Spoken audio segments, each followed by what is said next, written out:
There was a quarter moon rising on this Friday night.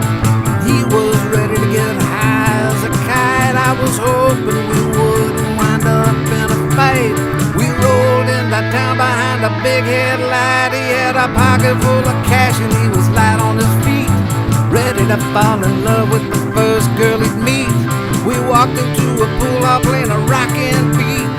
He grabbed the pool cue and I grabbed a seat. He won his first 3 games and he doubled his money. Then up to his table walked a biker honey. She was put together like a Playboy bunny. She rolled her eyes when he said something funny. She laid $100 bill down on his pool table. She said, "I'm willing if you think you're able." He finished his beer and he tore off the label. Said, "I'll play you for that diamond you got in your label." She matched him shot for shot every single time, and her English was perfect and she cut a straight line. The whole bar was watching at closing time. The owner locked the front door and he closed the blinds.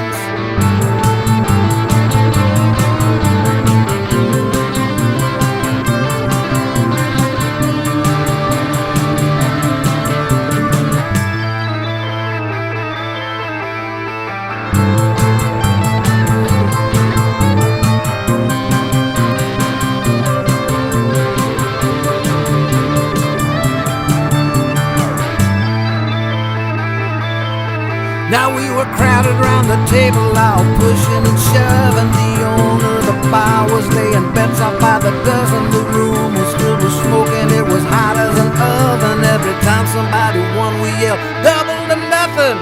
Right at a quarter to 4, 3 masked men came through the back door. Shotguns raised, they yelled, "Get on the floor!" And nobody had to ask what for. They were headed for the cash piled up on the bar, but the owner wasn't gonna let it get that far. He hit the first one in the head with an empty tip jar. The bullets started flying like shooting stars. Everybody with a gun had the gun pulled out. And just about the time the lights went out, between the bullets flying, you could hear people shout. Then someone grabbed the money and they lit out. When it was all said and done, the robbers were dead. Every single one of them was full of lead, and everybody else had already fled. The owner just sat there and shook his head. I looked at my pocket, I knew something was wrong. The girl and the money were both long gone, but he was smiling like he knew what was up all along. He was partners in crime with that good-looking blonde.